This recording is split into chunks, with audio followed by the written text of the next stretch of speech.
Señorita, a su cuarto. Y la señorita a su cuarto, así pues ahora, en vez de llorar, me voy a poner a cantar. Y empezaba a imitar todas las cantantes líricas, porque mi padre escuchaba solamente música clásica. ¿Cómo será? Entonces una mujer divorciada era la atracción para los tipos sinvergüenzas. Estaba divorciada de 20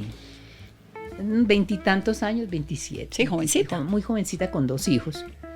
Entonces dije, bueno, ¿ahora qué hago? ¿Sigo llorando o me pongo a cantar? Como cuando me cerraban. Exacto. ¿Tú eres una mujer solitaria? Yo sí, pero solitaria, con la soledad muy amiga mía.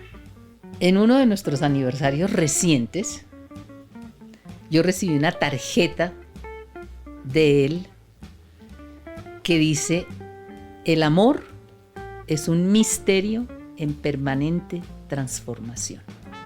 ¿Cómo quieres que te recuerden a ti? Como una buena persona. Eso me basta. Como esos amores que uno quisiera y no tiene, pero te enamoraba. De la ¿qué? inmadurez, los amores de la época en que uno es un inmaduro total. Yo sigo siendo una inmadura total. Sí, tú te enamoras platónicamente.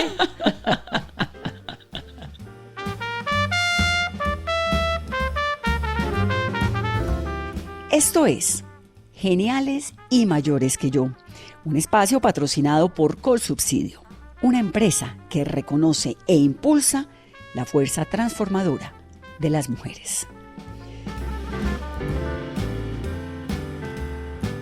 Episodio 27. Marta Sen. Aunque nació en Suiza, se siente colombiana. Llegó a nuestro país muy joven y estudió Derecho en el Conservatorio de la Universidad Nacional, pero encontró en la ópera lo que sería el timón de su vida. Marta Sen debutó en Estados Unidos en la ópera Carmen, en el Kennedy Center en 1982 en Washington, y desde entonces recorrió los escenarios más importantes de todos los países del mundo. A Colombia le puso el sello de la ópera. Llegó a desempeñarse como secretaria de Cultura de Bogotá y directora del Centro Cultural de la Biblioteca de la Universidad EAFIT en Medellín. En este episodio, Marta Sen, con esa voz tan impresionante, con esa gran historia de vida, nos cuenta las maravillas de la ópera en el mundo y su amor por la cultura en nuestro país. Bienvenidos.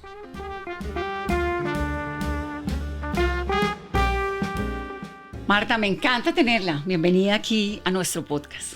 Muchísimas gracias. Además, con esa particular, muy atractiva y hasta con sentido del humor nombre que le das a este podcast, me encanta estar aquí. Geniales y mayores que yo.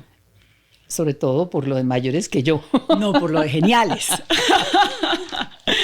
Marta, a mí siempre me ha llamado mucho la atención tu voz. Gracias. Porque digo, esta señora cómo canta, ¿de dónde sale esa voz? ¿Eso es formado? ¿Eso es nacido? ¿Eso es qué? Pues yo creo que las dos cosas. Nacido, formado, y cada uno de los cantantes, en el caso mío, líricos, tiene un camino que recorrer que no tiene ningún parecido con los de los demás. Pero en un país como Colombia, ¿en qué momento una mujer joven de tu generación se da cuenta de que es una cantante lírica? Porque uno dice, bueno, es que si la señora hubiera nacido en Viena o hubiera nacido, sí, en París, ¿no? Pues te voy a contar una anécdota, porque mi vida es solamente anécdotas. Yo no tengo absolutamente nada más que anécdotas que contar en la vida mía. Qué dicha. Entonces, al parecer, mi padre suizo-alemán y mi madre bogotana decían que en mi niñez era una niña absolutamente insoportable. Entonces me tenían que regañar, que llamar la atención, que castigar. Y mi papá suizo-alemán, el hombre más dulce de la tierra, el único castigo al cual él pensaba que era posible para él hacer, era encerrarme en mi cuarto. Señorita, a su cuarto. Y la señorita a su cuarto tenía un orgullo muy especial porque la castigaban. y decía, así, pues ahora, en vez de llorar, me voy a poner a cantar. Y empezaba a imitar todas las cantantes líricas, porque mi padre escuchaba solamente música clásica. Y le fascinaba una cantante española que se llamaba Victoria de Los Ángeles. Y siempre yo preguntaba, ¿quién está cantando? Y él decía, Victoria de Los Ángeles. Y yo en la niñez pensaba, pues, que era la Victoria de Los Ángeles. Y yo me sentía un ángel y decía, voy a ser victoriosa en este momento en mi habitación. Y empezaba a cantar a voz en cuello. ¿A qué edad? Por ahí a los 8 años, 7 años, a la edad de la necedad terrible de los niños, ¿no? Y entonces los vecinos le decían a mi papá y a mi mamá, oiga, esa niña cómo canta de bonito y sobre todo tan frecuente. Y ahí comenzaron Entonces, ellos a darse ellos cuenta. empezaron, mi bisabuela, materna, que se llamaba Waldina Lleras, y que le decían mamá Ubita, ella fue la que descubrió que yo cantaba cuando era muy niña. En la casa de ella había un rosal en la mitad de la casa, alrededor de las habitaciones, en el centro de las habitaciones, y yo me metí ahí muy chiquita, a los 4 años, 5 años tal vez, y se moría del susto porque la encargaban de cuidarme mientras ellos iban a trabajar. Yo me metía entre el rosal y ella empezaba a decirme, ven con cuidadito, que te vas a rasguñar la carita. Y entonces yo, olímpica, me ponía a cantar en el centro del rosal, en vez de hacerle caso de salir de ahí.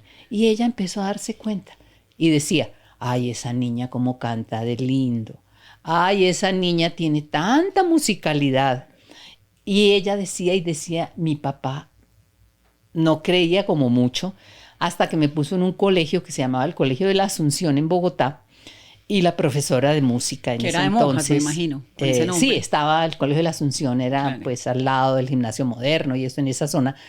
Entonces, las profesoras de música del colegio descubrieron que yo tenía una musicalidad particular y una voz particular, y la rectora del colegio, que se llamaba Elvira Calle, que era una gran pedagoga, llamó a mi papá y le dijo, a esta niña hay que ponerle atención porque es mejor que se vaya para el conservatorio.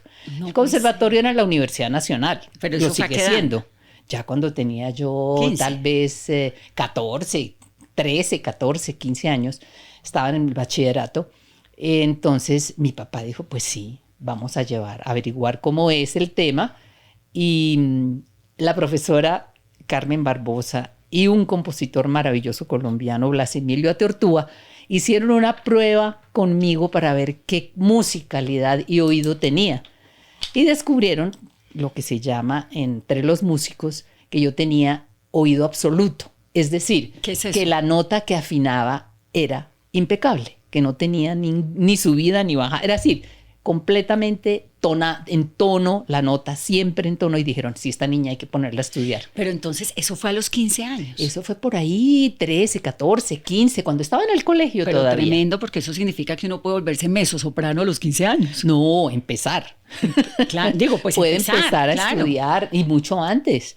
Hay No, niños, antes seguro, pero sí, digo, sí, los 15 no me parece tan temprano, teniendo en cuenta todos porque estos la voz, clásicos tú que sabes arrancan una cosa, que tan la voz en las jovencitos. mujeres, en los hombres cambia la voz en la adolescencia, cuando hacen el paso, ¿no? Para la voz gruesa. En las mujeres también hay cambio de voz. En esas edades, por las hormonas, por el crecimiento. Entonces hay que llegar de la voz de la niñez, que se llama voz blanca porque no tiene ninguna vibración y puede ser absolutamente afinada y preciosa y perfecta como los coros de niños, ¿no? Que cuando son buenos son una maravilla. Y el traspaso a la voz ya cuando empieza a tener una vibración que permite que el canto sea perfecto también. Entonces hay un cambio ahí en la voz, y yo tuve muy buen profesor, Ave María, en el conservatorio, el profesor Luis Macía, con la pianista que era su esposa. Entonces ahí empecé yo a estudiar bachillerato y música, y seguí toda la vida haciendo bachillerato, música, universidad, entré al Música. Rosario, me gradué como abogada, música, y me llevaba a los compañeros míos al Teatro Color, a los ensayos, y todos se iban conmigo, los amigos, a oír los ensayos y a estudiar el ¿Y Código por qué no Civil. estudiaste música? ¿Por qué estudiaste Derecho? Porque en esa época el destino de los músicos era muy triste. Claro. en esa época todavía se hacían fiestas con orquesta.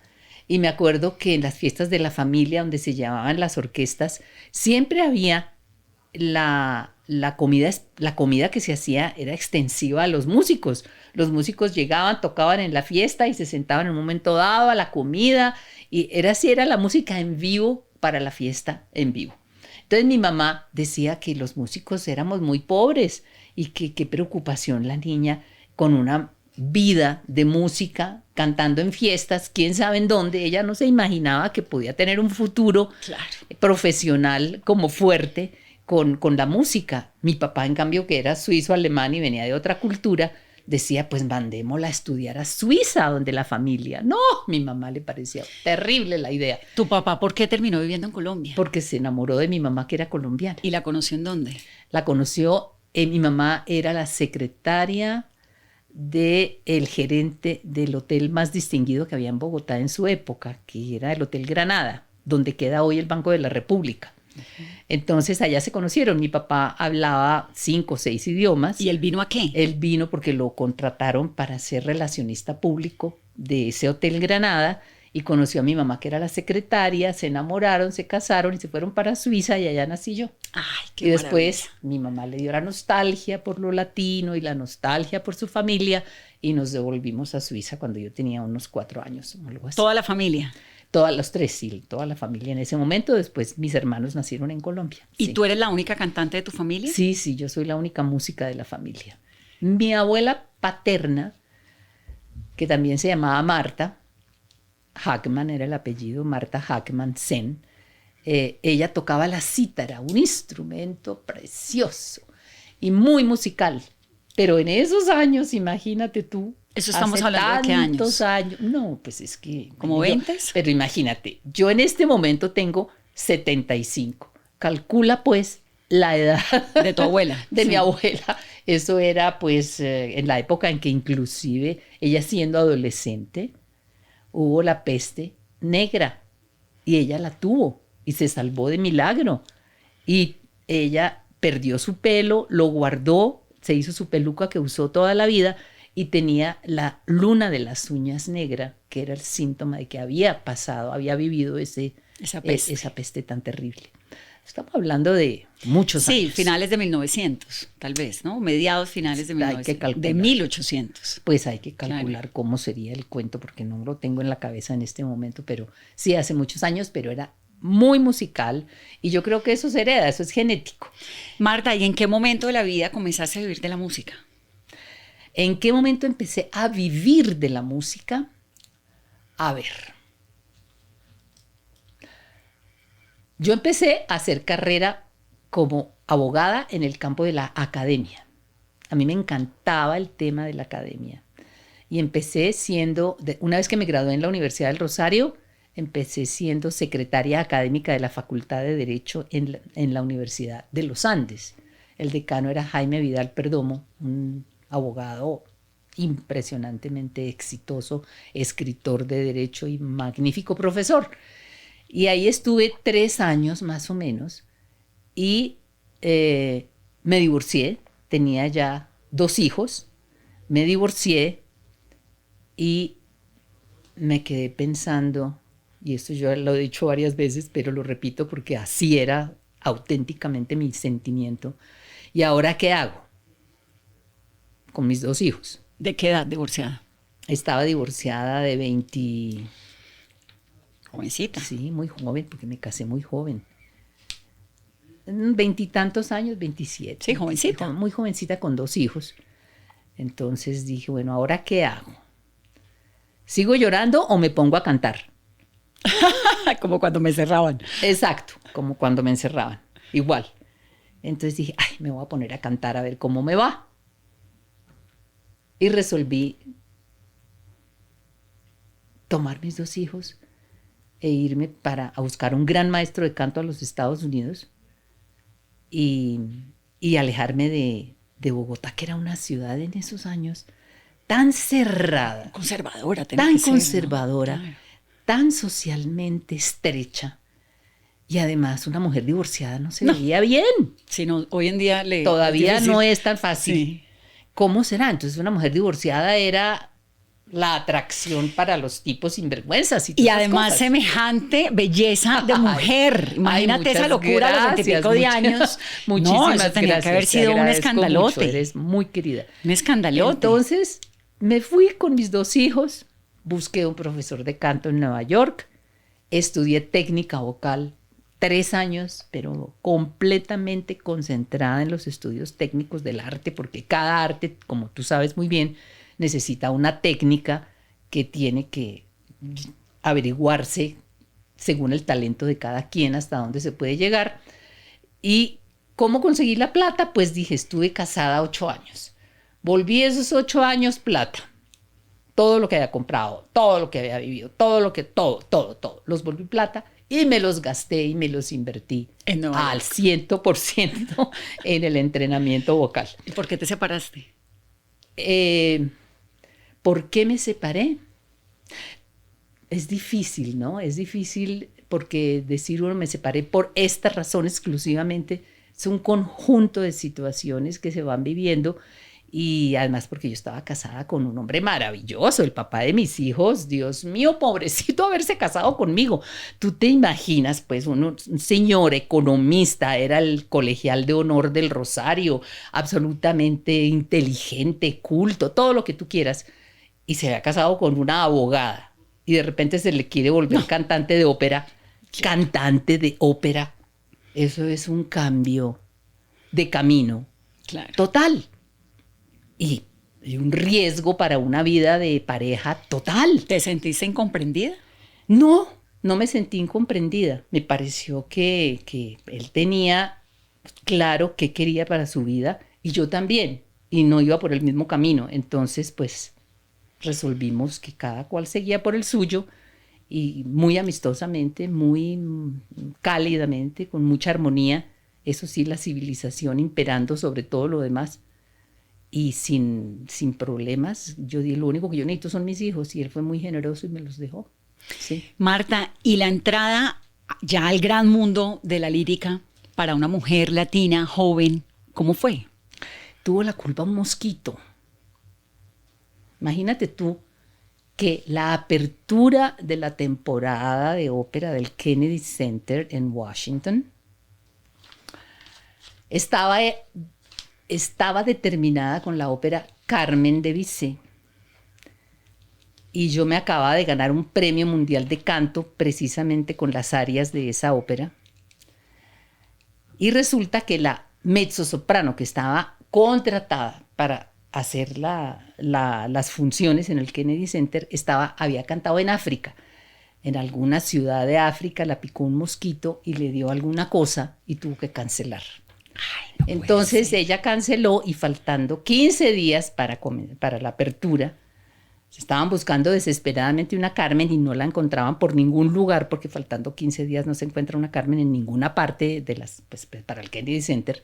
Y alguien se acordó que yo me había ganado el concurso mundial de canto en el año 83, imagínate tú. Y en París, y uno de esos jurados calificadores dijo, uy, pero está esta chica Marta Sen, pues ella, yo la oí y me parece bien y no sé qué, y de repente me llamaron. Yo estaba tranquila, feliz con el premio que me había ganado en París, más otros premios porque me fue muy bien en ese año. Me llamaron y ese fue mi debut como cantante en los Estados Unidos. En el Kennedy Center cantando a Carmen de Bizet. Sí. Y obviamente amas a Carmen. Pues es uno de los personajes que más me llevó por distintos escenarios del mundo y que cuando yo me prometí que cuando fuera a París en alguna ocasión iría a llevarle flores de mimosa, que son las flores que Carmen usaba en el pelo, a Bizet. Y iba a París y no alcanzaba, iba a París hasta que un día dije, voy a hacer el viaje específicamente a la tumba de Georges Bizet a llevar mis flores, porque le tengo que dar las gracias a Georges Bizet, claro, porque gracias a su obra yo pude educar a mis hijos en las mejores universidades de los Estados Unidos. Y lo hice, lo busqué, ay, qué tristeza, una tumba chiquitica y sin ninguna importancia en el cementerio de Père Lachaise. ¿Tú sabes que en el cementerio, has ido al cementerio de Viena? No, el de Viena no Tienes lo que ir, conozco. porque el de Viena tiene, pues no son, tiene a Schubert, tiene a Brahms, tiene a Beethoven, tiene a Mozart. No, pues ese sí Es es una los locura. Que uno músicos más dice, maravillosos. y cada uno con una tumba Claro, más no, poderosa que la otra, ¿no? viste, es un cuadrito chiquitico que casi que no lo encuentro y ni siquiera tenía escrita la ópera Carmen en su tumba dentro de las obras de él, porque él se murió de tristeza prácticamente, dice la leyenda, porque cuando estrenó Carmen no tuvo éxito ninguno y él pensaba que era su obra máxima y le dio una tristeza tan profunda y una nostalgia tan profunda de que había fracasado. Casi que se murió de tristeza. Ustedes los cantantes de ópera tienen como una tristeza, siempre la ópera es triste, ¿no? La ópera es dramática. No. Hay ópera cómica maravillosa, las óperas de Rossini, por ejemplo, El Barbero de Sevilla y tantas otras óperas cómicas que la gente va a divertirse absolutamente con los personajes porque los argumentos son maravillosos y son súper cómicos. Es más, Carmen está denominada como ópera comique, a pesar del drama tan tremendo que termina. Y Electra y Madame Butterfly. Todas son. Pero Carmen concretamente pertenece a un género que los franceses llaman la ópera comique, porque tiene diálogos hablados. Tiene diálogos, pues por supuesto cantados, que son los recitativos, y diálogos conversados. Entonces está ubicada dentro de ese género, a pesar de que es un drama por la lucha por la libertad. Uh-huh. Y de esos personajes de ópera, de esos personajes líricos, ¿a cuál revivirías? Ave María, esa es una pregunta difícil, porque yo me enamoraba, porque yo ya no canto, tenía que enamorarme de los personajes que estaba interpretando y si no, no era capaz de hacerlos bien. Y cuando digo enamorarme era realmente no identificarme, pero apasionarme con los personajes.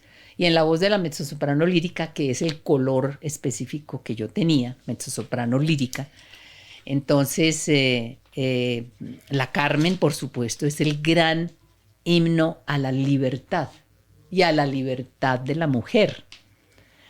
Y por supuesto en la época en que Georges Bizet se enamoró él de la idea de una España en la que nunca estuvo, de Sevilla en donde nunca estuvo, y leyó la novela de Prosper Mérimée, se enamoró tanto de ese personaje y se imaginó esta gitana llena de libertad, que hacía lo que quería con su vida y no le importaba qué circunstancias fueran, si ella estaba convencida de que buscaba y quería algo, lo lograba.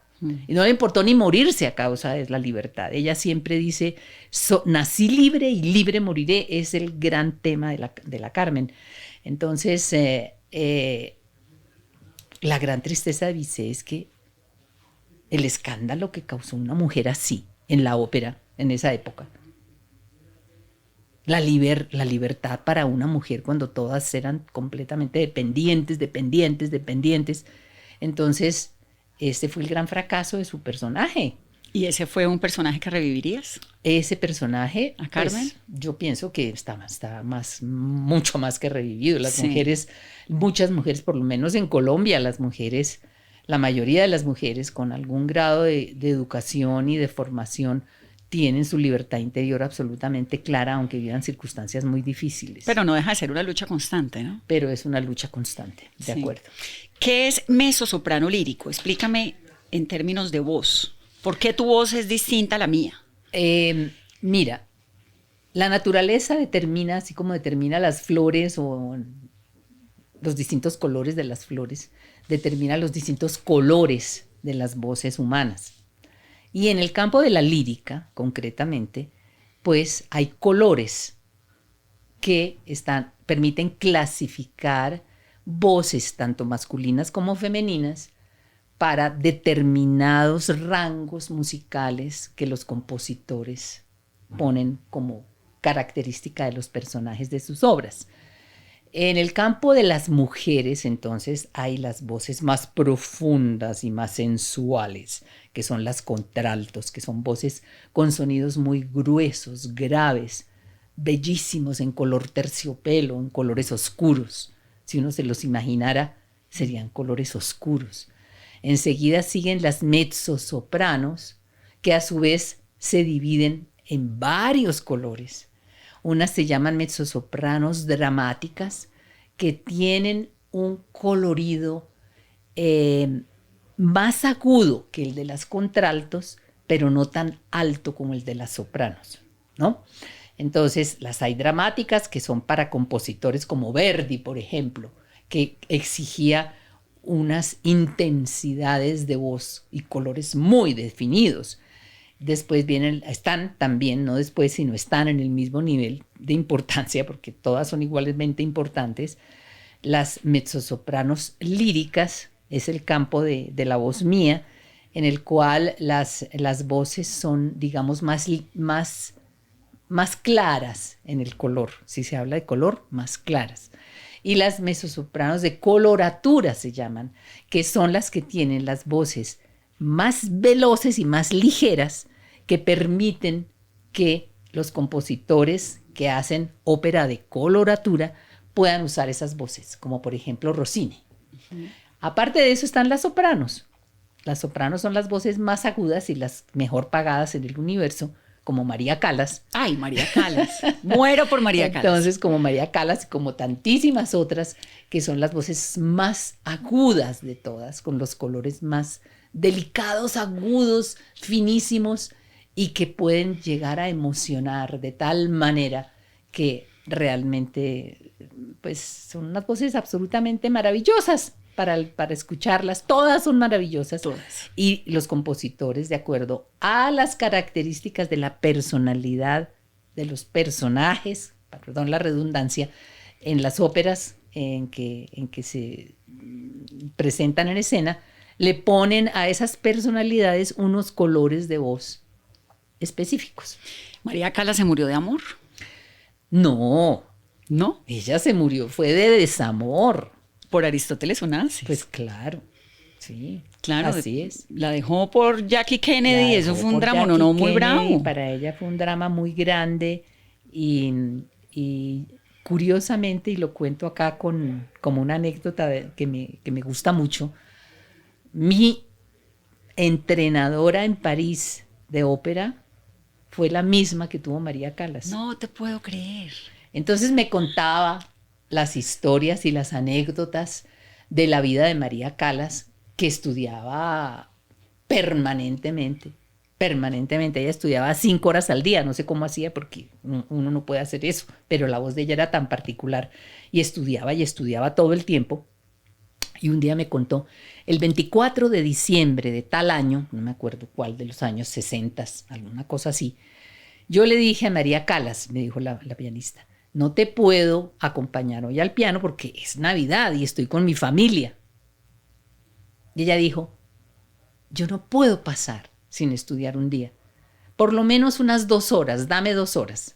Y entonces ella me contaba que la había llevado a su casa 2 horas a estudiar ese día de Navidad y que cuando terminaron de estudiar y ella vio toda la casa, las decoraciones navideñas, la familia que ya iba a llegar de la pianista, todo esto,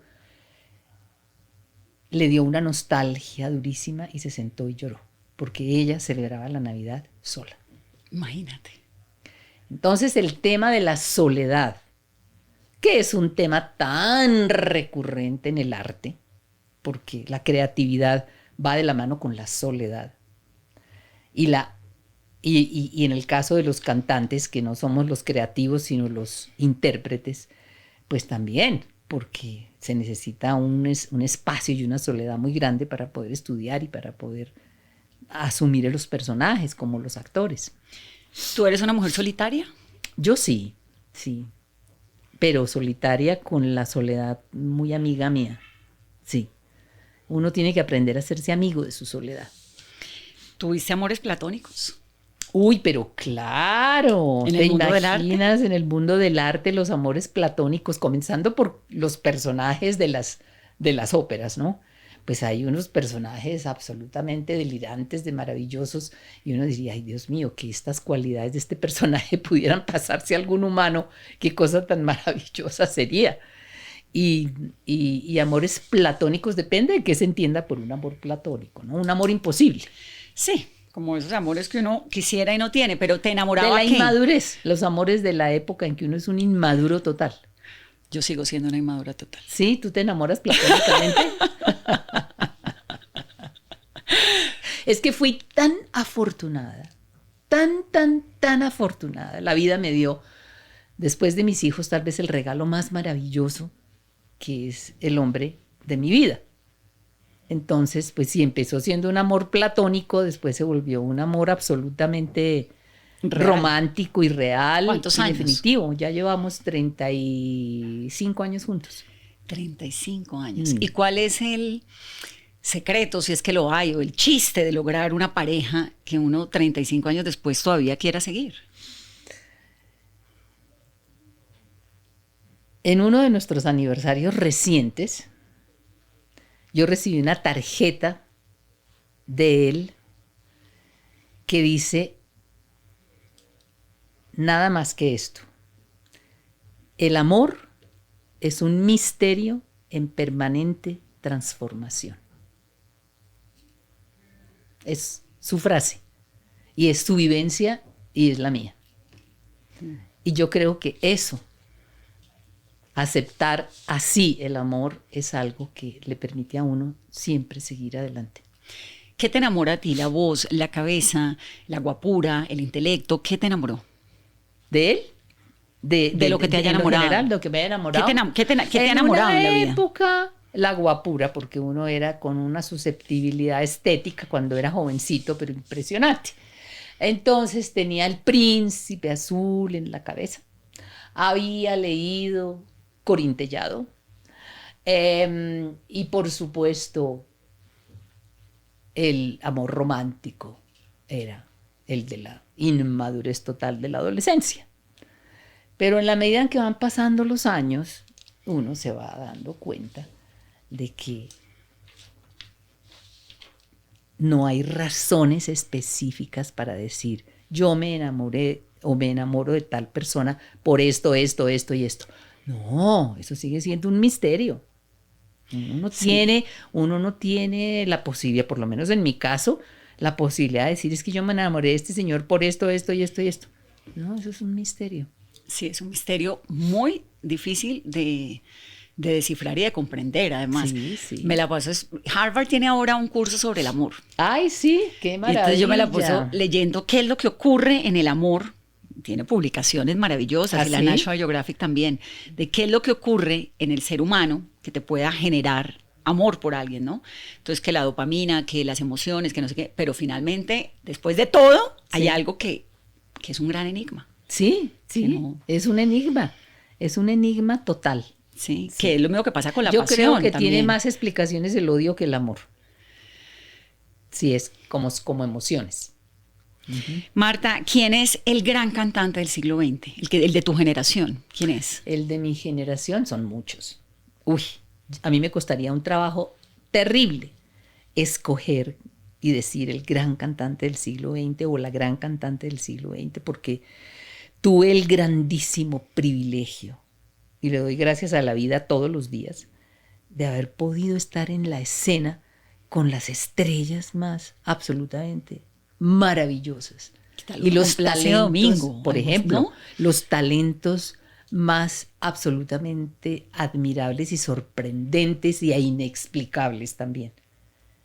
Entonces, porque el talento también es algo que se tiene que trabajar día a día, pero que no se explica cómo es que por qué la naturaleza le pone un punto sobre la I a alguien y a otros no.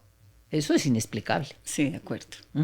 Entonces, a mí me cuesta muchísimo trabajo, pero soy admiradora de muchísimas voces maravillosas. ¿De quiénes? No, pues de colegas con los que tuve oportunidad de cantar.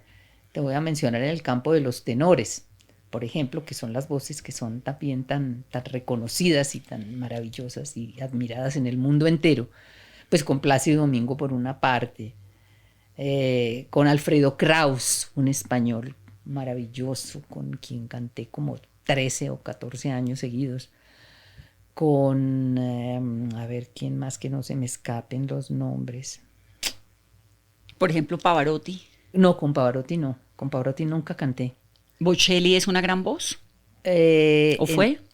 Bocelli sí, es un talento magnífico también, mucho más joven, ¿no? De otra generación, pero de los de generación de Plácido Domingo y por supuesto de Krauss, de las mezzosopranos del mismo tipo de color de voz, digo el mismo en el sentido del rango para cantar ciertos personajes. Teresa Berganza, maravillosa, Federica von Stade. No, es que son tantas las voces tan maravillosas. Y ese mundo lírico es un mundo, supongo, de una competencia muy fuerte. ¿Pero competencia limpia o todo lo que escucha uno que pasa, por ejemplo, en la gimnasia olímpica? En el nivel en que la vida me dio el chance y el regalo de colocarme durante los años de mi carrera, no existe la malevolencia. No existe sino la admiración. Wow. Eso sí lo digo con la más total convicción. Qué maravilla. Y una voz, por ejemplo, como Adele, hoy en día.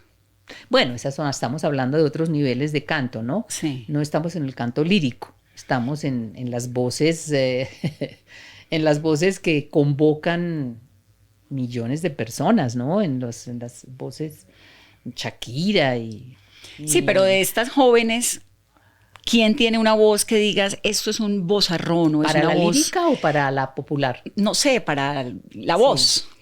Una voz que te llame la atención. Ahí pongo a Adele porque se me ocurre que me parece una cantante maravillosa, pero no sé Claro. Es que son otras dimensiones y otras maneras de hacer arte, ¿no? El arte que convoca a los millones de personas y de público tiene otras connotaciones. Por ejemplo, si nos referimos a Shakira, de quien nos sentimos tan orgullosos, pues el tema de su voz vinculada a su expresión corporal no se puede separar en ningún momento. Claro, es un show completo. Porque es un show absolutamente completo y la palabra show sí cabe ahí. O Michael Jackson, imagínate tú lo que fue ver a Michael Jackson, allá se va a ver, uno quiere ver, aparte de escuchar, quiere ver. En la lírica, el interés está más en escuchar, sí. Uh-huh. ¿Cómo quieres o quisieras, ahora que hablabas de Carmen y de la tumba de Bizet y del recuerdo de Bizet y de lo que no pudo lograr con Carmen, cómo quieres que te recuerden a ti? Tus hijos, tus nietos, tu familia, este país. Como una buena persona. Eso me basta. Y una columnista maravillosa. Ay, muchas gracias. Además de una gran cantante. Muchas ¿frustraciones? Gracias. Mira, lo de las frustraciones es siempre uno tiene que darle un pensamiento a ese sentimiento. Tiene que elaborarlo, pienso yo. Porque en el arte y concretamente en el arte lírico uno está expuesto al aplauso y al rechazo permanentemente. ¿Al rechazo también? Claro, por supuesto. ¿A tu nivel? Pues sí, hay gente a la cual le gusta la voz que uno tiene y la interpretación que uno hizo, y hay gente a la cual no, y dentro de los críticos de arte hay gente que alaba muchísimo y otros que no, y eso es absolutamente legítimo cuando están planteadas seriamente las críticas. Entonces, yo he dicho siempre, para mí y para mis colegas, que el éxito y el fracaso son como una moneda de dos caras que uno jamás se debe meter en el bolsillo. Nunca. Ni la una ni la otra. Ni la una ni la otra. Ni la única moneda con las dos caras. No. Y que del fracaso el reto es reponerse. Y del éxito el reto es no creerse. Definitivamente. Uno tiene que ser independiente de esas dos emociones para seguir adelante con el siguiente paso. Bueno, pero en un escenario, una mujer con esa belleza, con ese talento, con esa voz, con todo ese espectáculo tan maravilloso que es la lírica, ¿no es muy fácil comerse el cuento del éxito? Ay, muchas gracias.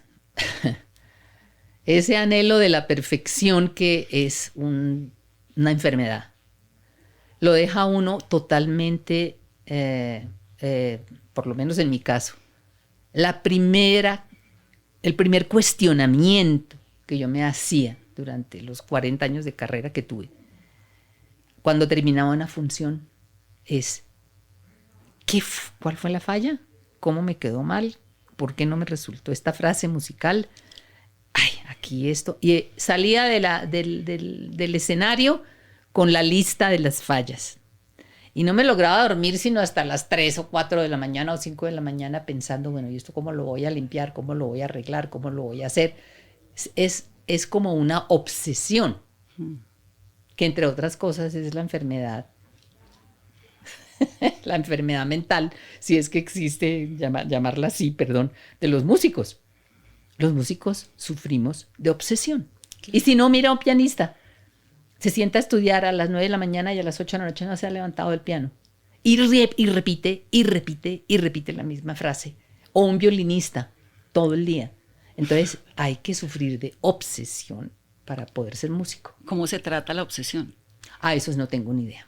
No tengo ni idea cómo se trata la obsesión. A eso sí hay que preguntarle a los psicólogos y a los psiquiatras cómo se trata la obsesión. Lo único que sé es que sin obsesión no se puede hacer música. Pero también se parece mucho a la disciplina, ¿o no?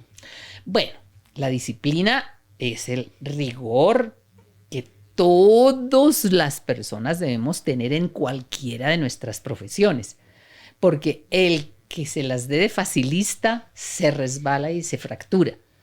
Pero la disciplina sí es el rigor que se exige para poder salir adelante. Uno no puede, como músico, llegar a los ensayos en donde van a estar todos sus colegas sin saberse de memoria la partitura y sin tener un dominio completo de la partitura. Claro. 750 páginas puede ser una partitura. Y tiene que tenerlas en la memoria con todos los textos y con todo perfecto, y en el instante en el cual haya una duda sobre el aprendizaje, hasta ahí llegó. Ay, qué maravilla, Marta. Hasta ahí llegó. Me dijiste que tenías 75. 75. ¿Y de cuántos te sientes? Yo, interiormente, no, yo me siento en la mejor edad que tuve en mi vida, por ahí en los 40. Sí. ¿La mejor edad ha sido los 40? Sí. ¿Por qué? Yo creo que es una edad en la cual uno ya tiene una madurez y ha llegado a un punto en el cual practica a fondo en todo lo que cree. Lo practica de verdad a fondo. Ya no es un esquema teórico, el amor romántico, la amistad, no sé qué, bla, bla. No, de verdad, en mi caso, todos los valores que me fueron comunicados en mi juventud, en mi familia, el aprendizaje, como que toma una fuerza muy grande. Y de los 40 en adelante, seguimos como con una fortaleza, del caso mío, una fortaleza y unas convicciones de las cuales uno no se baja. Si tuvieras 40 con la experiencia de los 75 que tienes ahora, ¿qué experiencia o qué te hubiera gustado tener de lo que ya sabes que no sabías a los 40 años? ¿Qué me hubiera gustado tener? O saber. Uy, Dios mío, a los 40 años me hubiera gustado haber leído todo lo que he leído hasta ahora en los 75. Ese tema de la lectura, porque como la voz hay que cuidarla tanto en las funciones y no se puede usar para tenerla completamente tranquila y limpia durante las funciones. Entonces es mejor quedarse callado. Y quedarse callado leyendo me parece la cosa más maravillosa. Claro. Sí. ¿Así se ha cuidado la voz? Yo me he cuidado la voz, pues, con la buena alimentación, con el ejercicio, con el entrenamiento, la disciplina, todo lo que supone, pero estando muy sola y leyendo mucho. Sí. Me encanta. Pues Marta, gracias por esta entrevista. No, pues te agradezco. Aprendí un montón, me encanta. Qué dicha. Te agradezco que me hayas invitado, muy amable. Muchas lecciones aquí, gracias por estar en Geniales y Mayores. Con mucho gusto. Gracias por escucharnos. Geniales y Mayores que yo. Es posible gracias a Colsubsidio y gracias a Julián Urbina, Marilyn León, Sebastián Herrera, Carolina Trinidad, Alejandra García, Jefferson Murcia, Daniela Moreno y Daniel Rodríguez. Todo el equipo de producción de geniales y mayores que yo.